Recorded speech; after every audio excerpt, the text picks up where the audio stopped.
This is The Roadmap with Ted Jenkin. Hey everybody, this is Ted Jenkin and welcome to another episode of The Roadmap, exclusively here on America's Small Business Network. You can always go to ASBN.com and see all the shows of The Roadmap.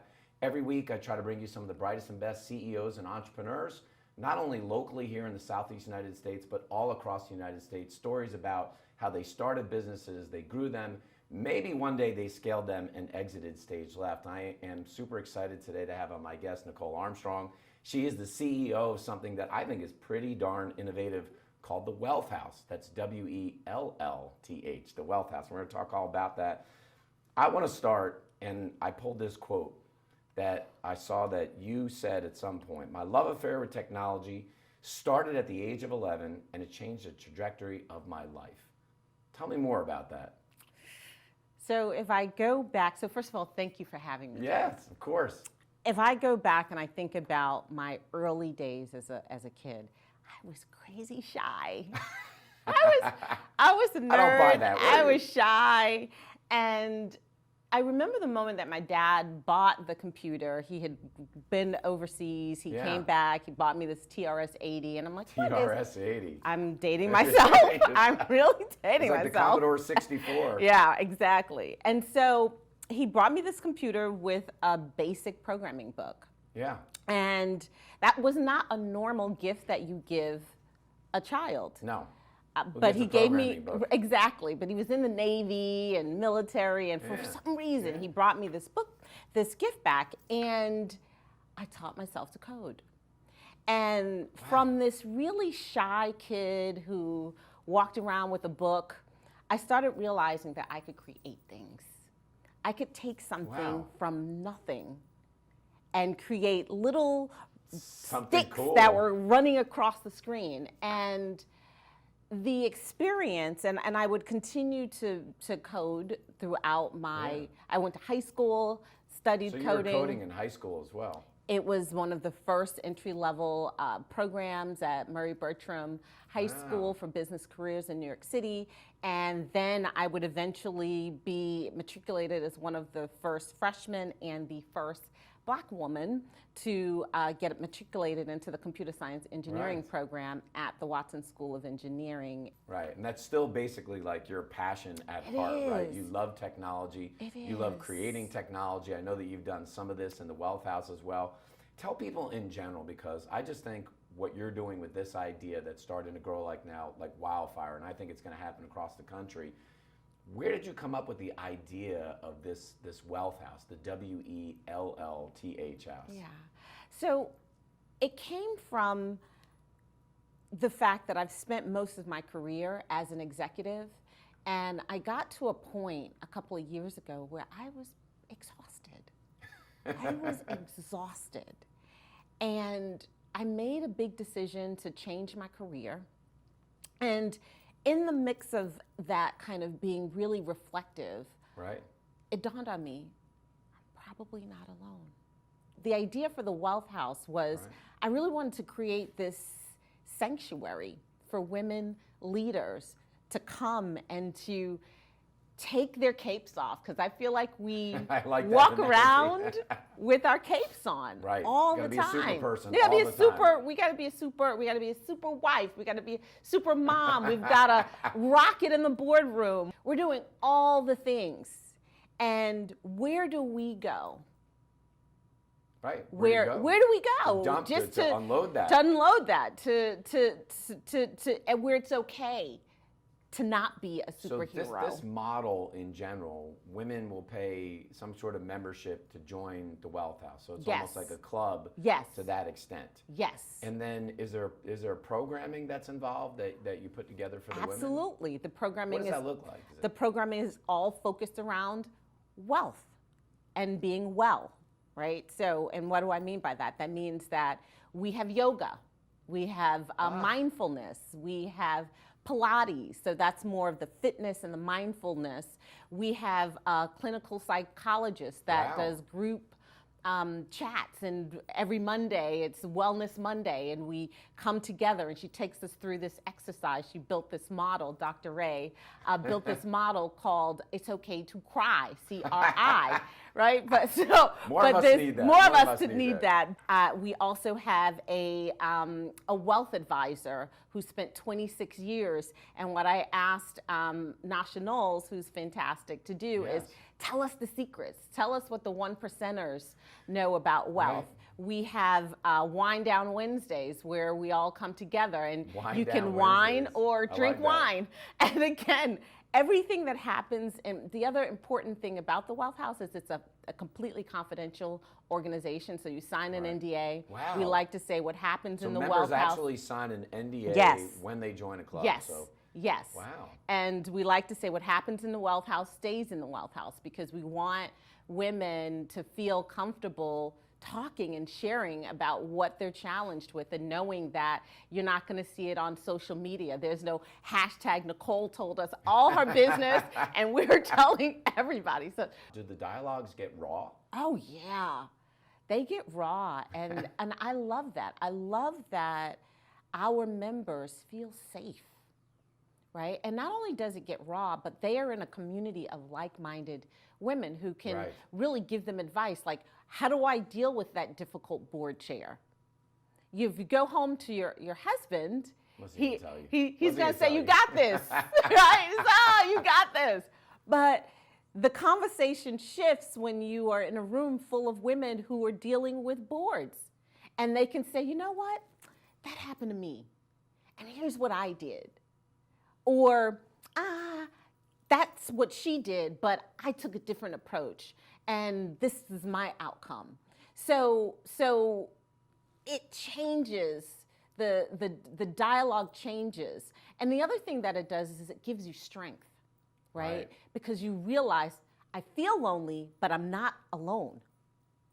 That's a great statement. So I'm curious, I look and listen to the model. Yes. I love this, by the way. It's a great model. Mm-hmm. But then you have to think about the real estate in general, right? Because when you grow a membership club, if you will, and one is, how do you keep this exclusive over time? Mm-hmm. How do you decide where to cap the membership when you're building one of these models? And then two, how do you handle the real estate so people have a club to go to? Because I've seen all kinds of clubs. There are in-town type golf clubs, there are wine clubs, there are dinner clubs. So how do you think about this in the membership model? Right now, my leading thought on this, and I'm sure that it will persist, is that we will have 2 physical spaces. And I think the first thing I'll say, and I'm so grateful for the Founding 100 and for the women who have believed in us through this virtual programming with, I would say right now we're probably about 60% virtual, 40% in person. Oh. And we're looking forward to having a physical space. So the leading perspective is that we want to have a city club. So that's in town, in the city of Atlanta, where you can come, have a drink, commune, hang out, hit the sauna, hit the hot tub, and there will be other amenities, woman-focused amenities, if you will, that will exist in the club. So that's the first. The second long-term vision is to have a country club. Ooh, I like that. And I don't know if we'll find one with a golf course, but a lot of us golf. And so having this country club, which requires you go a little, maybe 40 to 45 minutes out your way, outside the city, but that's where we'll have the Olympic-sized pool. That's where we'll have the fabulous outdoor space, a respite. So we imagine having these 2, kind of the city club and the country club. And how do you scale this thing over time? So, as you're having success here in Atlanta, are you going to franchise this out? Is it going to be corporate owned? How are you thinking about that as you build a national model? We're modeling both of those options out. Right. But what's wonderful, Ted, is that 30% of our members are outside of Atlanta. So we're already hitting, so we've got New York City, Maryland, Michigan, and California. And people will fly in for events? They fly in for the events. Wow. And so what's fantastic is that I'll say this. One of the things that's really important for us is that the women stay. So I myself made the tough choice to leave corporate America, but we need women leaders to stay. Right. And so, because otherwise our young girls don't have any exemplars to look up to, right? But that being said, we have some women that might want to start a business and they might want to start a Wellth House. So our model is really focused on, we're kind of looking at both the corporate and the franchise model, and really figuring out which has the biggest scale. Right now we think the franchise model has the biggest scale and provides the opportunity to build more women-owned businesses. How did you choose in here about whether to take on partners, right? There's all these successful, high-powered women. Sometimes people say, I'm going to go into a business 100% myself. I don't want to deal with anybody else. Sometimes you have partners. How did you choose to set that up? So first of all, to answer your question, if you want to do something big and it only requires you, then it's not big enough. Right. So, that's a good point. So I love the fact that I have two co-founders that are phenomenal in their own right and that are really passionate about the health and wellness of women. And together we lock arms and we do this work together. You know, as an entrepreneur, what scares you most about doing this venture? I'll tell you something, Ted. When we kind of go back to my upbringing and kind of starting as an engineer, as a young girl, what that did was programming allows you to take big problems and you solve them in bite-sized pieces. Right. You create little mini modules.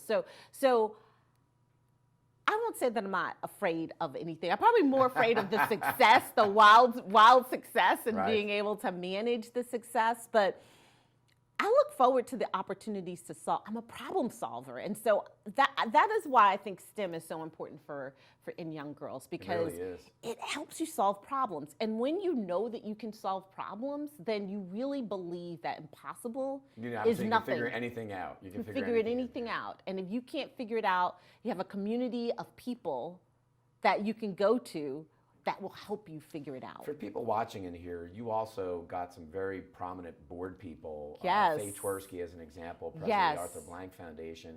How do you make that kind of ask just in general? Because there are people that start a business and say, maybe I don't want partners, but I do want to get a board, and there are people I'd love to go to. How did you make that ask? You know, the warmest, like my heart is full and warm because Faye and I, again, Leadership Atlanta, and she made it an easy ask. She said, Nicole, what do you need? Wow. What do you need to make the Wellth House successful? And I said, well, if I had to ask, it would be having you on the board. And to my surprise, because I was saying it jokingly, you got it. Wow. I mean, that's pretty cool. But the work that you did that a lot of entrepreneurs don't see is getting involved in civic programs, leadership programs, where you meet people you might not ordinarily meet, because maybe you wouldn't have met her That's otherwise. Right. Absolutely. I would likely have never met her were it not for Leadership Atlanta. And so that bond that you create going through a civic program is really important. To that point, another really important bond and relationship from Leadership Atlanta is with Pat Monteith, who is the president and CEO. And that, in addition to just admiring her so much, is that Leadership Atlanta is a membership organization. So I want to learn from people who are doing it well. Right. Because the Wellth House is things that you like, put them into your own model. Absolutely, and learn from their experience. And of course, we can't pull off the other board members that I have. So I saw in your background in here being the CEO of TechBridge. Yes. That one said Mayor Andre Dickens actually worked for you at one point. Is that true? That is true. So you get to call the mayor anytime that you want now? He is a dear friend. He's super busy, so I do not call him whenever I want. But it's just amazing how God works those things out, because I would have never imagined that having met someone of the caliber and be able to build the kind of relationship and friendship that Mayor Dickens and I have. I have to constantly put mayor in front of Dickens and not, you know, and then just to see his dream that he's dreamt of since being a young boy come to fruition. I'm so proud of him. Well, I appreciate you taking your time today. I love this story you told us about the Wellth House. It's unbelievable, folks. Not everybody has the mayor on speed dial. You know, Nicole has the mayor on speed dial, but what you learned today, like you do every week on the roadmap, this is about chasing your dreams and passions as an entrepreneur. And there's always a model out there about how to build a business. But remember what Nicole said today. The quickest way to success is you have to fail. So don't feel like a failure. Every time you fail, just know that's one step closer to you being successful in your business. Thanks so much for watching this week on the Roadmap. As always, check out all the episodes at ASBN.com or download us on Apple, Fire, wherever you can get us from America's Small Business Network. I'm Ted Jenkin, and look forward to seeing you next week. Thanks for watching The Roadmap with Ted Jenkin.